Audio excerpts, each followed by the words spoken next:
Bien. Quel cas, voilà, j'ai commencé l'enregistrement, donc on pourra aussi transmettre ensuite l'enregistrement de la réunion pour les personnes qui en auraient besoin. Je vais vous partager quelques diapositives.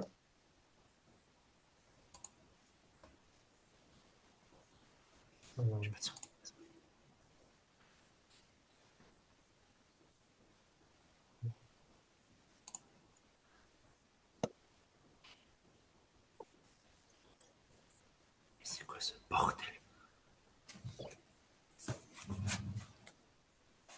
Alors, il y a un petit bug en activant le partage d'écran. Pourquoi?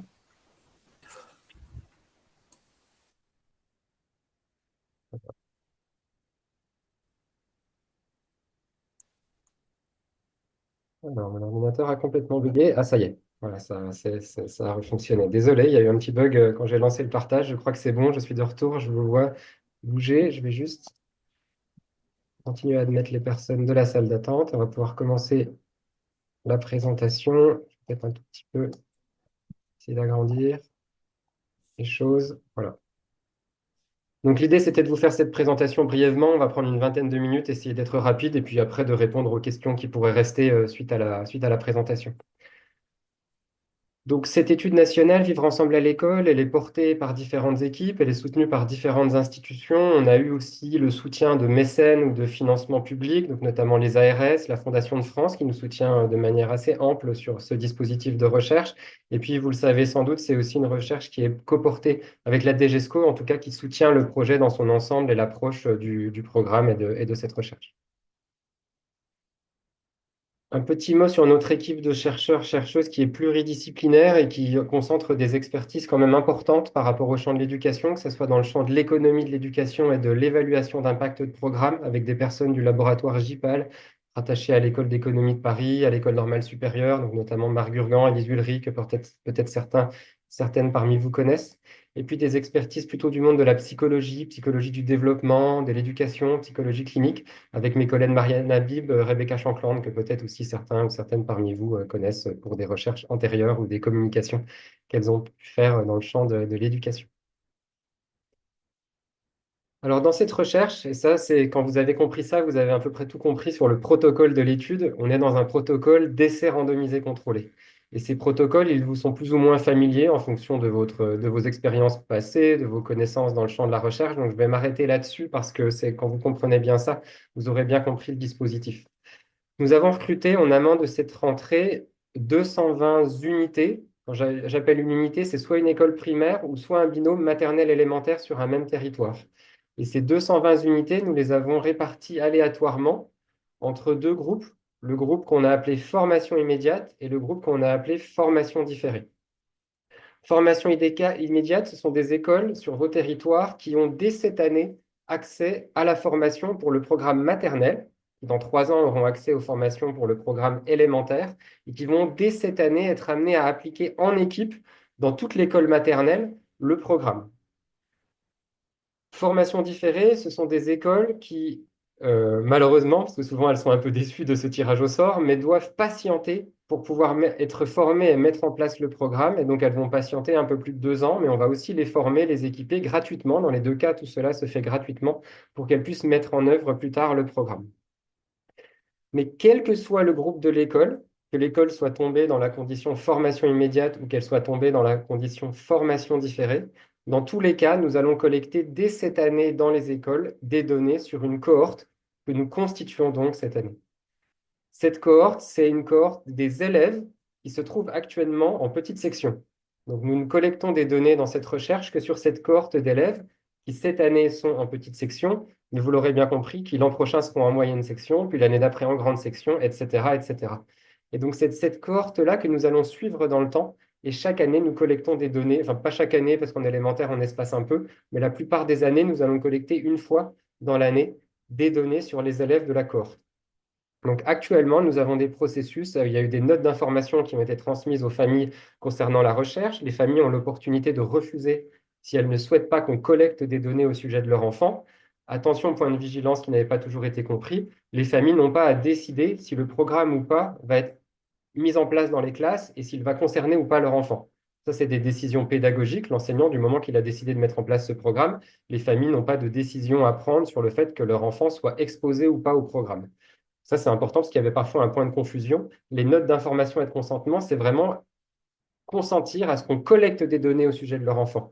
Et là, c'est leur droit complet de pouvoir refuser cela, de pouvoir refuser qu'il y ait des données collectées au sujet de leur enfant. Mais la participation de leur enfant au programme, ça, c'est l'avis de la classe, comme d'habitude, et c'est un choix pédagogique de l'enseignant qui n'a rien à voir avec les notes d'information. Donc, une fois les notes d'information transmises, et c'est déjà le cas dans beaucoup d'établissements, pour d'autres, c'est encore en train de se terminer, on a les remontées de fichiers qui nous donnent les listes des élèves qui vont être impliqués dans la recherche. À tout moment par la suite, les familles peuvent décider de soustraire, de retirer l'enfant de la recherche.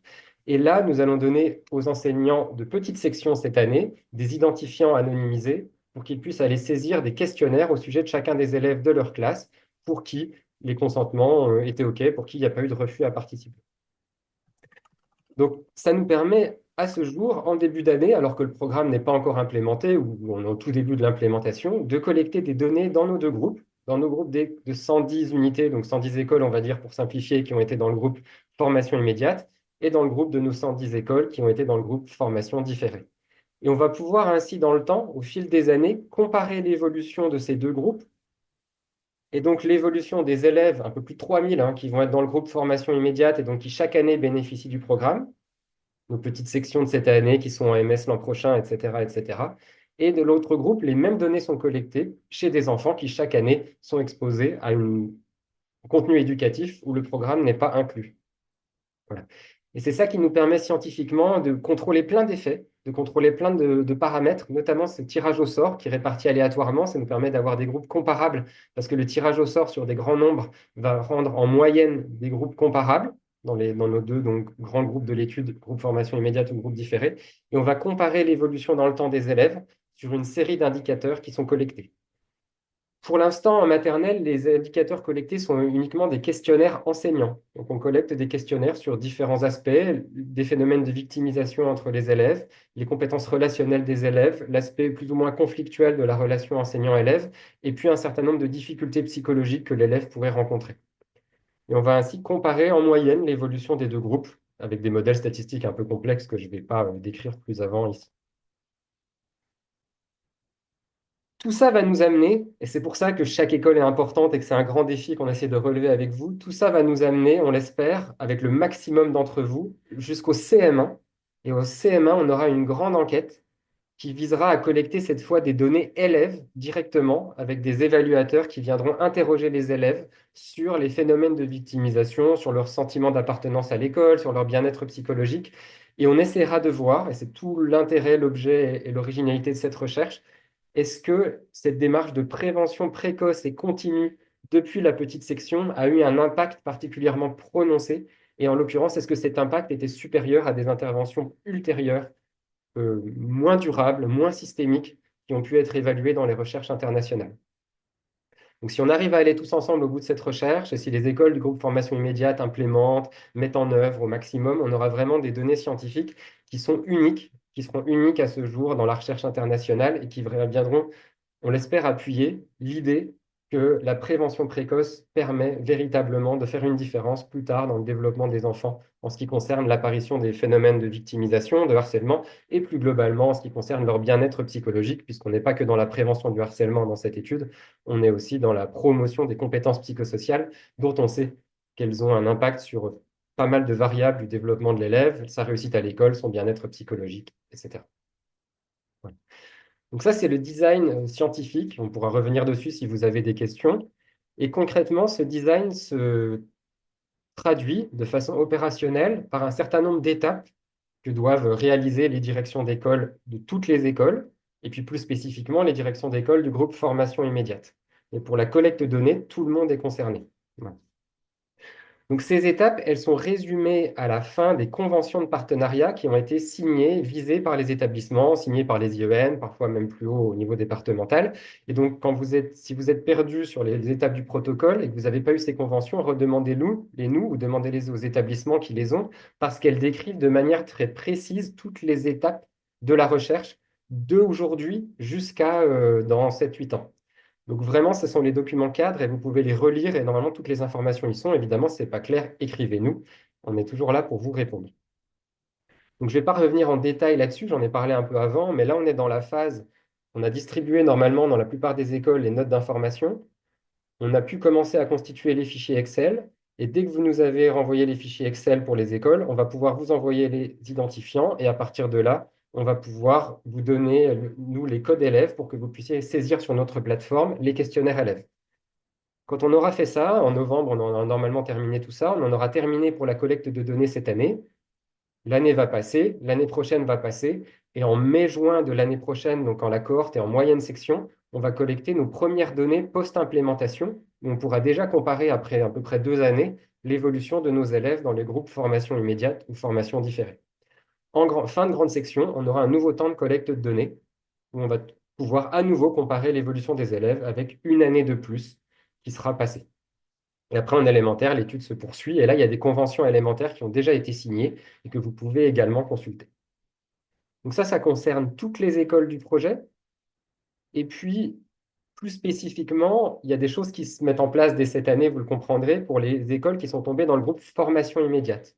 Donc ce groupe sont organisés pour ces écoles, des formations de 6 heures cette année, il y aura une formation complémentaire de 3 heures l'an prochain, qui inclut toute l'équipe pédagogique au programme maternel. C'est important de bien comprendre que cette année, c'est des formations au programme maternel. Le programme élémentaire, on doit encore travailler dessus et les équipes élémentaires seront reformées.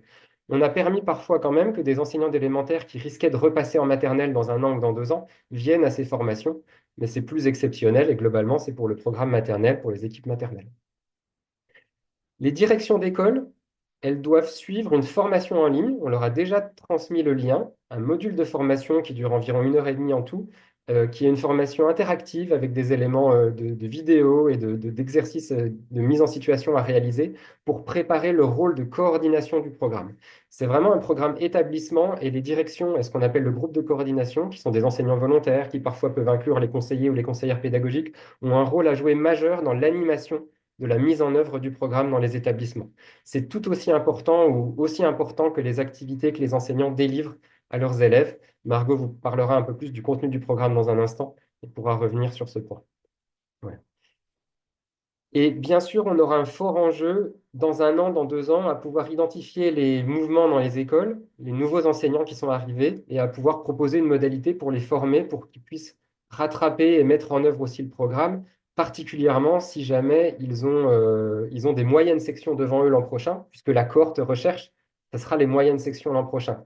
Donc c'est vraiment important dans l'école, s'ils ont des moyennes sections, qu'on les forme et qu'ils puissent au maximum mettre en place aussi le programme, même s'ils sont arrivés 1 an plus tard, de manière à ce que notre groupe formation immédiate, les élèves soient bien exposés au maximum chaque année au déploiement du programme, ce qui nous permet d'espérer voir les effets réels dans le temps long de cette implémentation durable et continue.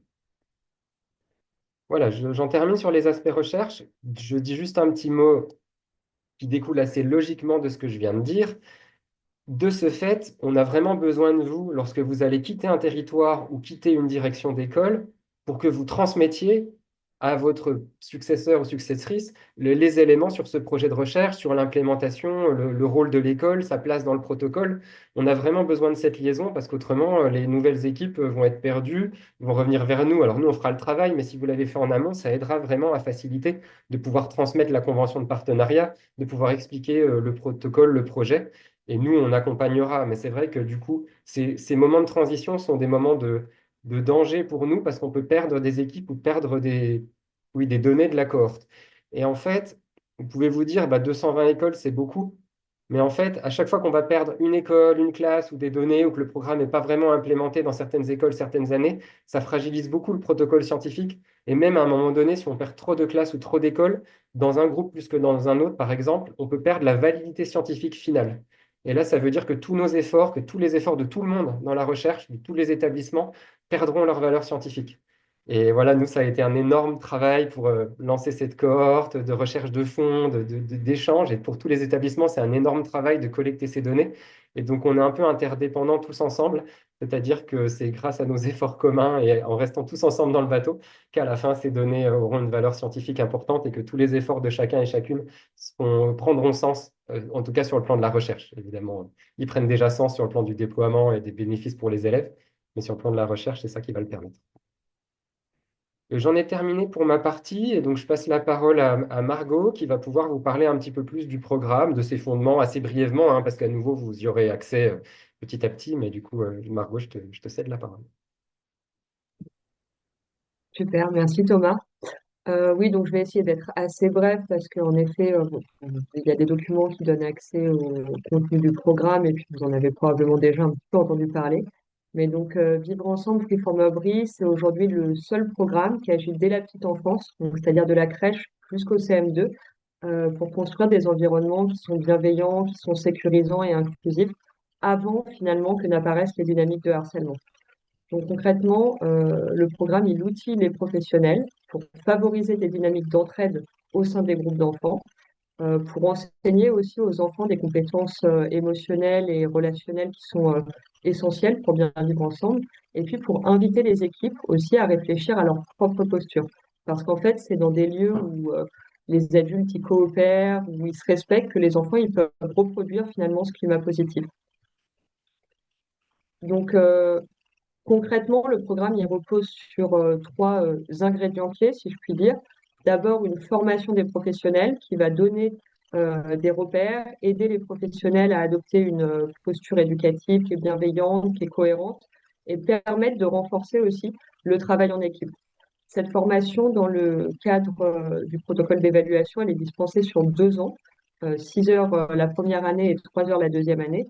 Et il y a un accompagnement continu aussi des équipes éducatives avec des ressources en ligne et des propositions d'échanges réguliers, c'est-à-dire des sessions d'analyse de pratique en ligne sur la base du volontariat qui sont à disposition des professionnels formés.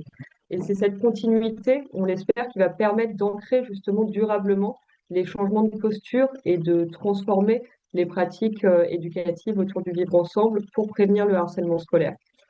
Ensuite, le deuxième ingrédient clé du programme, c'est une mallette pédagogique qui est complète et qui est évolutive au fil des années, qui propose des outils qui sont adaptés à la fois aux enfants, aux professionnels et dans une mesure un peu plus légère aussi aux parents. Donc pour les enfants, on trouve des activités variées comme des forums de discussion qui servent à réguler la vie de groupe, des ateliers de bien-être pour travailler l'attention, la gestion des émotions, mais aussi le consentement et puis des séquences d'apprentissage structurées autour des compétences psychosociales. Ces séquences-là, elles sont vues en année 2, justement, de la formation initiale qui est dispensée aux équipes. Pour les professionnels, il y a le module en ligne dont Thomas vous a parlé, et puis il y a aussi des supports concrets, des outils qui permettent de favoriser la cohésion et la réflexion de l'équipe autour des valeurs du programme. Je vais vous parler des valeurs du programme, c'est un élément important juste après, justement. Et enfin, pour les parents, groupe cible qu'on touche pour le moment le moins directement, parce qu'on le touche via les professionnels, il y a également des outils spécifiques dans la Madeleine qui permettent de soutenir la coéducation entre professionnels et parents. Et le dernier ingrédient clé du coup de notre programme, c'est vraiment cet ancrage collectif qui implique l'ensemble de la communauté éducative. Si possible, dans les formations, on a proposé, quand il y avait suffisamment de place, justement que le périscolaire se joigne à la formation. Et puis, il y a aussi l'implication justement des parents pour que ça s'inscrive dans la continuité à la fois entre école, maison, périscolaire et aussi entre école maternelle et école élémentaire. Donc, pour finir cette présentation un peu rapide, tout le programme, il s'appuie vraiment autour de 4 valeurs essentielles, la tolérance, le respect, la bienveillance et le courage. L'idée, c'est que ces valeurs, elles soient pas théoriques, qu'elles soient vraiment incarnées au quotidien par les activités proposées, par la posture des professionnels et puis par le langage aussi qui est utilisé avec les enfants. C'est-à-dire que c'est à travers notre manière d'interagir, d'écouter, de poser des limites, de montrer l'exemple, qu'on va pouvoir transmettre ces valeurs-là. Et c'est là que l'attitude des adultes, justement, elle est déterminante parce que c'est elle qui donne du sens aux activités et qui permet aux enfants d'intégrer ces apprentissages de manière durable. Voilà, c'était une présentation un peu express, mais comme ça, on a du temps pour les questions. Merci beaucoup, Margot. Je vois déjà quelques questions dans le chat, donc je vais pouvoir y répondre. Et puis n'hésitez pas soit à les mettre vos questions dans le chat, soit ensuite à intervenir à l'oral, selon ce que vous préférez. Alors, il y avait une question méthodologique qui est intéressante, qui est, il y a des biais qui constituent de nombreuses variables. Comment les isolez-vous pour mesurer l'impact futur? Alors ça, c'est une question enfin, pertinente par rapport à ce type de protocole. En fait, donc, il y a forcément des biais qu'on pourra peut-être pas évaluer, mais en tout cas, le protocole d'essai randomisé contrôlé a un intérêt par rapport à tous les biais qu'on peut imaginer quand on compare des groupes d'élèves qui bénéficient d'un programme et ceux qui n'en bénéficient pas. C'est justement l'aspect de randomisation ou de tirage au sort. Donc, j'en ai dit un petit mot tout à l'heure. Si on pense que je sais pas, les enseignants plus expérimentés, par exemple, vont mieux favoriser le devenir de leurs élèves, que dans les territoires plus défavorisés, il y a peut-être plus de certains types de difficultés, que dans les grandes écoles, c'est plus compliqué ou moins compliqué. Voilà. Toutes ces variables-là, finalement, qui vont différencier des établissements ou des classes, l'aspect de randomisation, donc de tirage au sort, permet normalement, et c'est des choses qu'on vérifie après, c'est aussi parfois pour ça qu'on a collecté des données enseignants sur différents aspects, leur âge, leur niveau d'expérience, etc. Tous ces aspects-là vont être répartis de manière équitable entre les deux groupes grâce au tirage au sort. C'est un peu, en fait, quand vous faites 200 tirages au sort pile ou face, vous allez tendre vers une distribution de à peu près 50%, 50%. Et là, avec des nombres comme ça, on a une répartition assez aléatoire de toutes les variables, et en fait, sans les mesurer. C'est-à-dire que sans même savoir ce que je mesure, du fait que je mets tout au hasard dans les deux groupes, on va avoir du coup une répartition globalement équitable. Donc ça permet de se dire, au moins par rapport au biais, quand je compare l'évolution des élèves dans mes deux groupes, normalement, en tendance, grâce à cette randomisation, ils se ressemblent. Et c'est un protocole, du coup, un peu exigeant hein, pour les établissements, parce que du coup, il faut accepter de se lancer dans la recherche en étant tiré au sort et du coup, en étant dans un de ces deux groupes, formation immédiate ou formation différée. Mais c'est vraiment ce qui va nous donner, nous, sur le plan scientifique, le maximum de validité scientifique par rapport à l'interprétation finale des résultats lorsqu'on voit des différences d'évolution entre les deux groupes. Voilà. Après, il y a d'autres biais, hein, sans doute, qu'on ne va pas forcément mesurer ici. Par exemple, euh, un biais possible ici, alors on le mesurera à la fin parce qu'on aura des questionnaires élèves, mais un biais possible, ça peut être quand on est un enseignant et qu'on met en place un programme, on peut être tenté de voir des évolutions favorables plus ou moins consciemment chez nos élèves parce qu'on a déployé beaucoup d'efforts. Et dans d'autres recherches, on avait pu utiliser des observateurs qui venaient dans les classes et qui cotaient des aspects, des dynamiques sans avoir connaissance de l'objet de la recherche. Mais là, c'était trop coûteux à déployer, trop compliqué à déployer à cette échelle nationalement. Donc, on n'a pas cet aspect-là dans cette recherche. Donc, c'est un biais éventuel. Il y en a d'autres éventuellement. Mais en tout cas, en termes de protocole, de rigueur, etc., on est quand même dans ce qui est le plus rigoureux sur cette recherche pour établir une preuve scientifique la plus solide possible.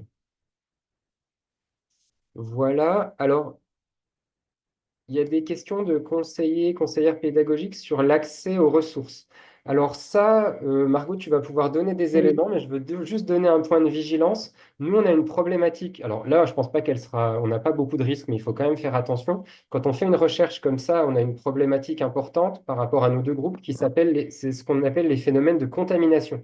Les phénomènes de contamination, c'est quand des éléments de l'intervention parviennent aux écoles du groupe qui ne sont pas supposées mettre en place l'intervention sur le temps de la recherche.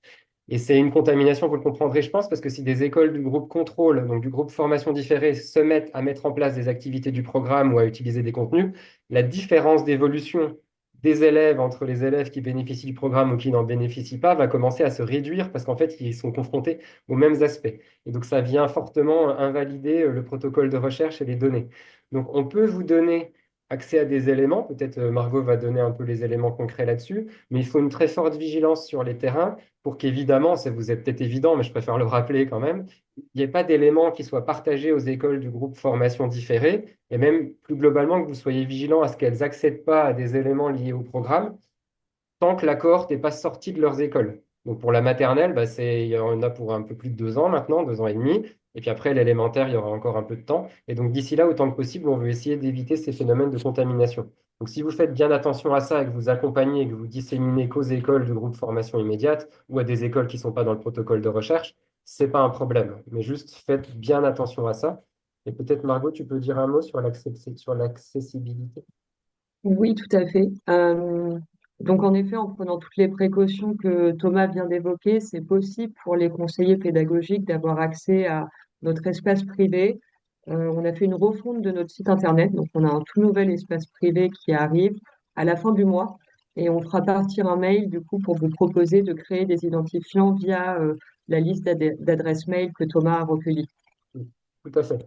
Je vois une autre question sur la formation des directions. Oui, on souhaite vraiment que les conseillers ou les conseillères pédagogiques suivent aussi la formation des directions parce elle va aussi leur donner des éléments sur leur rôle en tant que coordinateur. Et puis, ils peuvent rejoindre, lorsque l'équipe de l'établissement le souhaite, ce qu'on appelle le groupe de coordination. Le groupe de coordination, ce sont des personnes qui essayent d'aider la direction à soutenir l'implémentation durable du programme.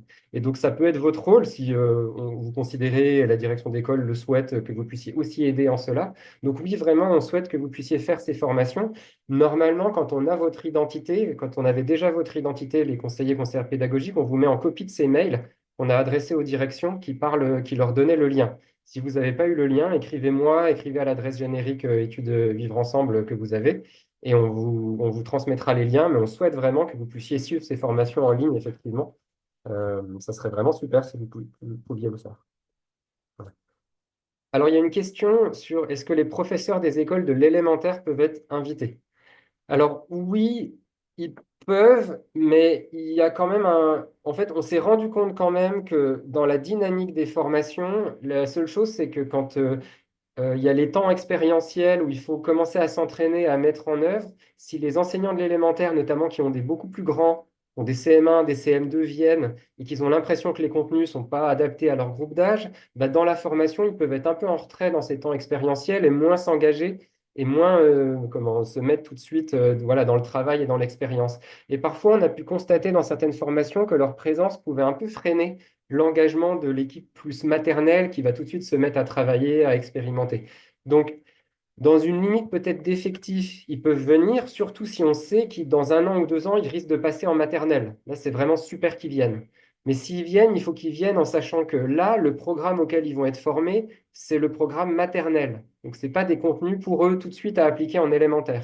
Donc, il faut que ça soit bien clair dans leur tête parce que sinon, c'est déceptif et ça induit une mauvaise dynamique le jour J dans la formation. Donc, ils viennent pour se former au programme maternel et il faut vraiment qu'ils se mettent dans la dynamique de se dire, même si je n'ai pas des maternelles là, je me mets à expérimenter, à tester, à faire avec mes collègues de maternelle dans la formation pour pas qu'on ait une formation à deux vitesses avec un groupe qui est engagé, qui est là pour mettre en place et un groupe qui est un peu sur le côté, un peu plus attentiste et qui se sent moins concerné. Voilà. Donc, avec ces réserves-là, vous pouvez inviter les enseignants de l'élémentaire. Si vous savez qu'ils risquent de passer en maternelle l'an prochain, il faut vraiment qu'ils soient présents. Voilà. Mais la formation au programme élémentaire, elle arrivera dans plusieurs années, dans 3 ans pour le groupe formation immédiate et plus tard pour le groupe formation différée. Et donc là, il y aura vraiment les contenus pour l'élémentaire avec la formation élémentaire à ce moment-là pour les personnels de l'élémentaire des écoles. Voilà. Alors, est-ce que la formation a lieu sur le temps scolaire ou hors temps scolaire? Ben là, c'est vraiment dépendant des territoires. En fait, et normalement, il y a quand même la majorité des formations là qui ont été organisées, hein. Il reste peut-être 15% des formations qui n'ont pas encore été organisées.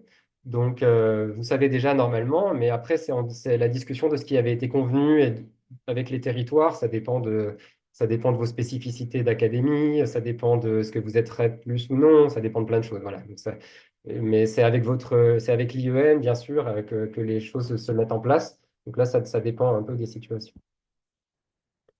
Alors, l'étude s'arrête pour la collecte de données dans les écoles en fin de CM1.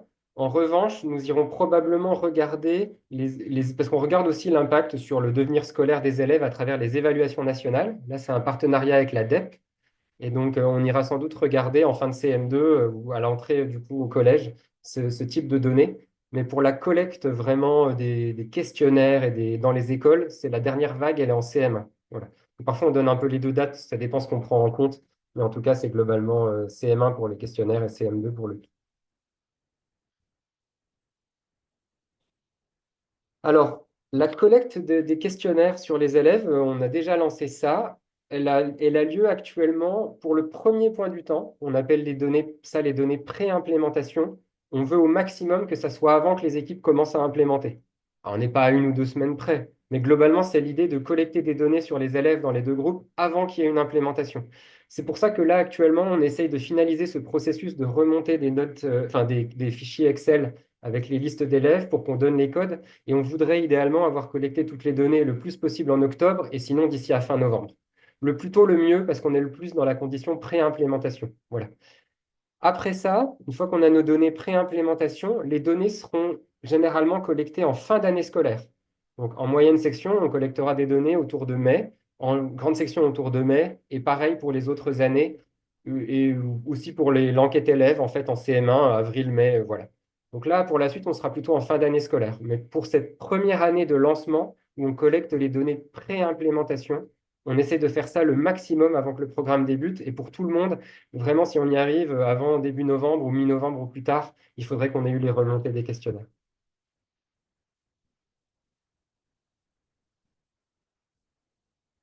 Alors, les mails des formateurs, normalement, il y a un processus qui se met en place, puis Margot va pouvoir compléter là-dessus, mais normalement, une fois que la formation est, on a des coordinatrices référentes pour les différentes académies qui s'occupent de tous les aspects opérationnels du pilotage de la formation. Donc, normalement, vous avez été mis en lien ou dans ces mails, sinon, vous pouvez demander aux directions de vous transmettre l'identité de ces personnes parce qu'elles ont échangé les directions, et normalement, les IEN sont en copie ou les conseillers pédagogiques, elles ont échangé avec les directions. Et donc, vous pouvez enfin, recevoir ces mails et écrire et demander à être présent, bien sûr, et demander le contact des formateurs, même si les formateurs, une fois qu'ils sont intervenus, eux, ils vont pas vous suivre a priori dans la durée. Margot, tu vas pouvoir compléter, mais eux, ils interviennent. Et après, c'est plutôt l'équipe de la Ligue. On a une équipe qui coordonne l'animation du réseau. Et donc, c'est plutôt elle qui va être en lien avec vous. Peut-être, Margot, tu peux en dire un mot en complément. Oui, bah, j'ai pas énormément à rajouter, mais en effet, toutes les informations sur les formatrices sont transmises aux directions d'école avant les formations. Donc, enfin, vous pouvez avoir accès à l'information sans souci. Et en effet, après la formation, sur tout ce qui concerne le volet formation continue, c'est géré par la Fédération de Paris de la Ligue de l'enseignement. Et donc, c'est nous qui devenons vos interlocuteurs pour cette partie plus opérationnelle. Ouais. Je veux juste dire un mot sur le processus de sélection, pardon, des formateurs et formatrices qui sont impliqués dans la recherche. Donc, on a eu un processus assez rigoureux, hein, en termes de niveau d'expertise, mais aussi de taux de satisfaction par rapport aux formations. Et donc, normalement, vous avez, enfin, toutes les écoles, et là, on a déjà eu des super retours pour toutes les formations, premières formations délivrées. On fait une évaluation à chaque fois en fin de formation pour voir le taux de satisfaction. S'il y avait des ratés, on reviendrait vers les établissements pour essayer d'adapter. Mais a priori, jusque-là, tout s'est très bien passé et on a des très bons niveau de satisfaction autour de ces formations. On a été assez vigilant à ça, évidemment, parce qu'une bonne implémentation, bah, ça part d'une bonne formation initiale, hein, c'est assez évident. Donc, c'est assez important dans la recherche, cet aspect-là. Est-ce qu'on peut associer les ATSEM? Je vois cette question. Alors oui, en fait, vraiment, l'identité de ce programme et sa volonté très très forte, c'est d'associer tous les professionnels, toutes les professionnels de l'école.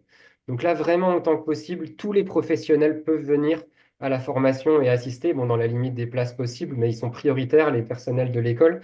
Et c'est vraiment la logique et la vision de Vivre Ensemble Free From Marbury que tout le monde soit sensibilisé, notamment à ces valeurs, hein. Ça, c'est un peu le socle commun. Après, il y a les activités dédiées, mais que tout le monde puisse réfléchir et penser sa posture en se disant, est-ce que j'incarne ces valeurs? Comment est-ce que je peux plus les incarner? Et comment est-ce qu'on peut y réfléchir tous ensemble? Donc c'est oui, on le souhaite très fortement que les ATSEM et que tous les professionnels puissent venir assister aux formations.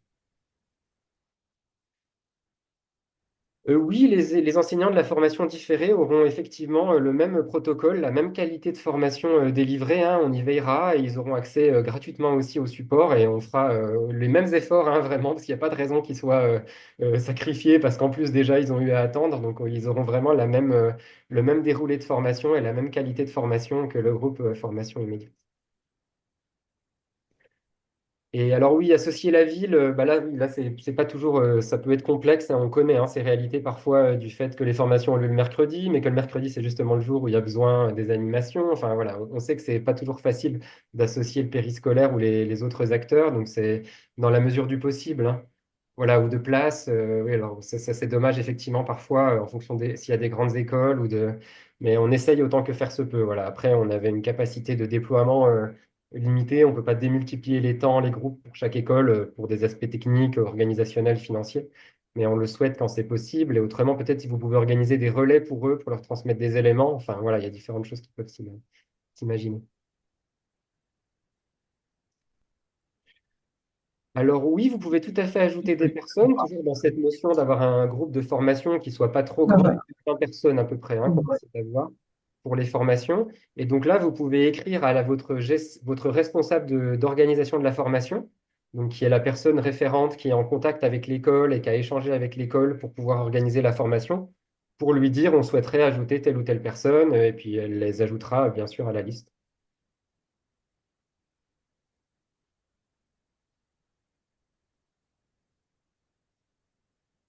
Je ne sais pas s'il restait des questions. J'ai l'impression que je les ai traitées au fur et à mesure dans la discussion, mais si ce n'est pas le cas, vous pouvez faire remonter, remettre votre question, la copier-coller dans le chat pour que je puisse, ou qu'on puisse y répondre ensemble. Je vous laisse peut-être une petite minute pour faire ça au cas où. J'ai l'impression autrement qu'on a traité les différents éléments.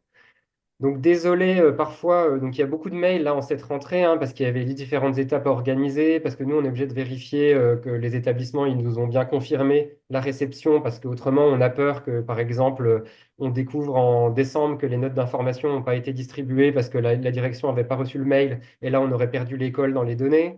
Ou alors que l'école se mette à mettre en place dans le groupe formation immédiate, mais qu'elle n'ait pas eu les carnets d'implémentation et que du coup les enseignants découvrent en milieu ou fin d'année qu'il fallait remplir les carnets d'implémentation. Donc comme on est dans cette gestion en distanciel un peu anonyme, malheureusement un peu compliqué, il y a eu pas mal de mails, il y en aura beaucoup moins par la suite, mais là il y a eu pas mal de mails à cette rentrée. Mais nous, une fois que le protocole est mis en place, les choses vont rouler beaucoup plus facilement et on n'aura que des petits ajustements à faire. Donc voilà, on essaye aussi, parfois il y a des cas particuliers, il y a des mails collectifs qui repartent, qui prennent pas toujours bien en compte votre spécificité de cas. Donc si c'est le cas, on est désolé hein, si vous avez eu un mail en double ou un mail qui était plus adapté, mais on essaye au maximum d'adapter. Alors, freeform overy, ça signifie, alors la traduction française est pas, ça signifie libérer du harcèlement. Alors, le libérer a peut-être, sans doute un sens peut-être différent. Margot, je sais pas si tu veux commenter sur le sens danois, mais Oui, enfin, c'est comme free en anglais, donc c'est vraiment libéré. voilà. Mais bon, avec des connotations peut-être un peu différentes de libérer en français. C'est pour ça qu'on l'a pas appelé libérer du harcèlement. Enfin, vous l'avez pas Oui. appelé libérer du harcèlement en français. Oui, et du reste, le nom au Danemark, il est un peu plus compliqué. Enfin, c'est sûr que c'est le Skabet, donc c'est des communautés fortes, parce qu'il y a cette idée justement de collectif, de groupe qui est fort, qui est uni. Donc c'est pour ça que le programme s'appelle Vivre ensemble en français. C'est ça. Et en fait, parce que ça peut aussi mettre l'accent sur le harcèlement, ça peut parfois induire en erreur les personnes, parce qu'en réalité, on ne va pas parler du harcèlement en maternelle, on ne va pas commencer à discuter du harcèlement, du pourquoi du harcèlement. On prend les choses vraiment de la manière opposée en soutenant les dynamiques des communautés. Et les communautés, c'est dans le sens tous les groupes d'appartenance. Donc c'est aussi bien la classe, l'école, même tous les membres de la communauté élargie autour de l'école. Et donc, on essaye de travailler les dynamiques dans la communauté pour prévenir l'apparition ultérieure du harcèlement et pour prévenir son installation. Donc, la focale sur le harcèlement pourrait induire un peu des malentendus. C'est en partie pour ça qu'il y a eu ce choix, notamment de ce nom de programme pour la France.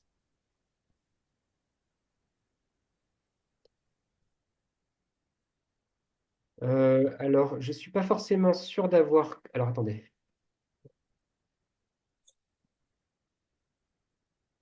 Alors, si vous avez déjà assisté à une formation de la Ligue de 6 heures l'an dernier, globalement, ça devrait être assez proche de ce qui est délivré cette année. Donc, ce n'est pas forcément nécessaire que vous réassistiez. Il y a quand même un travail continu. Donc, ça dépend peut-être de la date à laquelle vous avez assisté. Mais globalement, pour la première formation de 6 heures, ça devrait être assez aligné. Margot, je ne sais pas ce que tu en penses. C'était la question. Oui, peut-être. Quelqu'un qui a déjà assisté l'an dernier à une formation de 6 heures, est-ce qu'elle réassiste?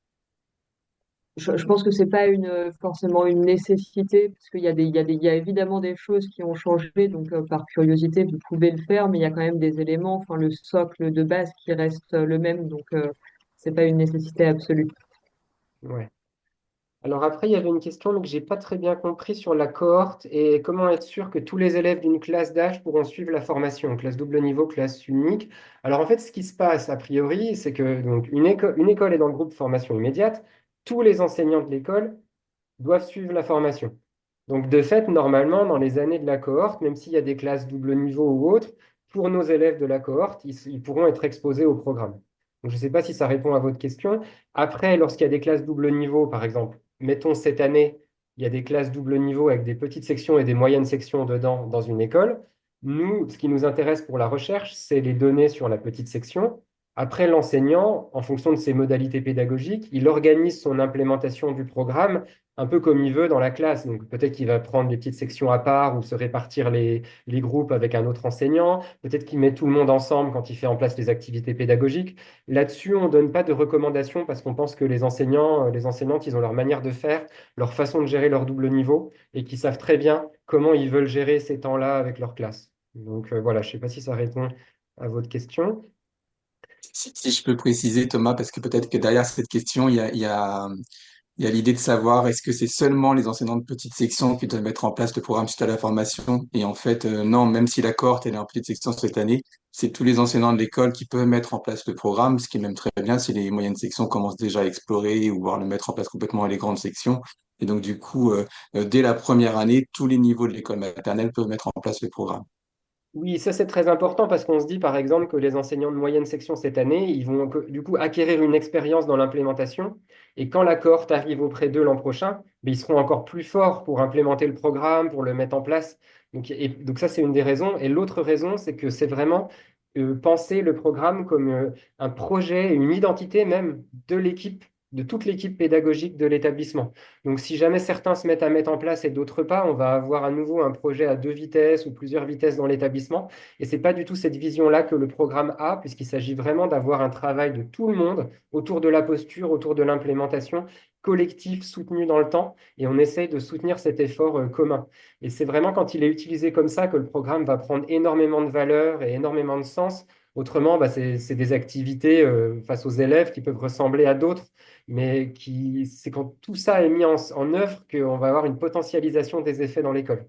Voilà, donc c'est vraiment important que toute l'équipe se mette à mettre en œuvre dès cette année pour le bénéfice de tous les élèves de l'école aussi, parce que même si la cohorte recherche, c'est les petites sections, on espère que le programme va bénéficier à tous les élèves de l'école, même s'ils ne sont pas dans la cohorte recherche en elle-même, et ce, dès cette année. Alors, je prends bonne note.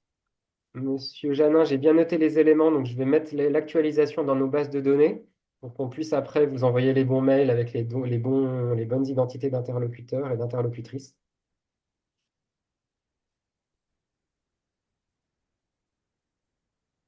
Alors, OK, alors les élèves qui arrivent en cours de cohorte, ils ne vont pas rentrer dans la recherche. Donc, s'il y a des nouveaux élèves qui arrivent l'an prochain dans l'école en moyenne section, on ne les mettra pas dans la cohorte recherche. Parce que nous, on ne peut exploiter que des données pour lesquelles on a des informations pré-implémentation. Parce que ce qu'on fait dans la recherche, c'est qu'on compare l'évolution des élèves dans le groupe formation immédiate ou le groupe formation différée. Et pour ça, il nous faut un premier point d'information qui se situe maintenant. En fait, c'est les questionnaires qu'on collecte maintenant, pré-implémentation. Donc, si des élèves arrivent en moyenne section l'an prochain dans l'école, on ne les mettra pas dans la cohorte recherche. Ils bénéficieront du programme si c'est une école formation immédiate, mais on ne les mettra pas dans la cohorte. Nous, notre cohorte, elle va rester avec les élèves qui ont été, pour qui on a réussi à collecter des données avant novembre cette année. Ça, c'est notre cohorte recherche. Après, elle va un peu s'appauvrir dans le temps parce que, bah, y a des élèves qui vont quitter l'école. Donc ça, c'est normal hein, au fil des années. Mais on va continuer à travailler sur cette cohorte-là uniquement. Elle ne sera pas enrichie par la suite.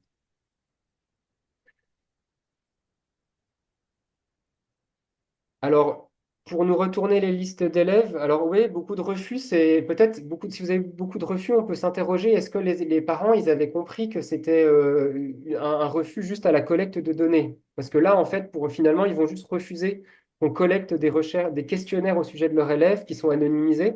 Et généralement, nous, dans nos projets antérieurs, on avait très, très peu de refus là-dessus. En général, pour École des émotions, on avait plus de 60 classes, oui, plus de 60 classes. On avait peut-être un ou deux refus par classe. Donc peut-être que si j'ai eu beaucoup de refus, effectivement, c'est qu'ils n'ont pas bien compris la teneur du projet, parce qu'en fait, ce projet, finalement, ce à quoi ils consentent, c'est juste qu'on remplisse des questionnaires anonymisés sur leur enfant. Donc vous pouvez prendre le temps de la pédagogie et effectivement nous les renvoyer plus tard. Après, c'est vrai que ça serait bien quand même qu'on les ait peut-être avant le 10, le 15 octobre, parce qu'après, il faut renvoyer, il faut que les enseignants remplissent les questionnaires. Donc à un moment donné, tant pis, sinon on ne prendra pas ses parents. Mais je me demande s'il n'y a pas eu un malentendu sur ce à quoi ils consentaient. Peut-être à revoir avec eux. Euh, Oui, pour les enseignants qui vont intégrer ces écoles, on va essayer de mettre en place une formation accélérée, effectivement, sans doute avec un module en distanciel, parce qu'on n'aura pas forcément les heures pour eux, mais en tout cas, on va essayer de le faire pour pouvoir, effectivement, pour qu'ils puissent prendre le train en marche. Ça, c'est vraiment un fort enjeu. Puis plus globalement, pour l'accompagnement des établissements, je pense pour l'équipe de la Ligue. Donc, on va travailler là-dessus et on vous donnera les modalités pour l'an prochain. On doit le piloter et le perfectionner, cette formation accélérée, mais elle aura lieu, bien sûr.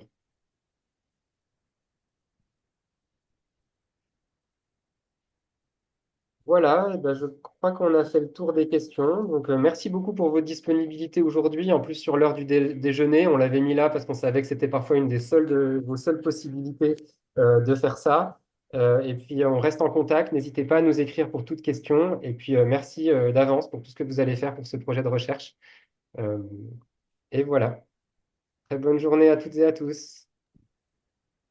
Bonne journée, au revoir.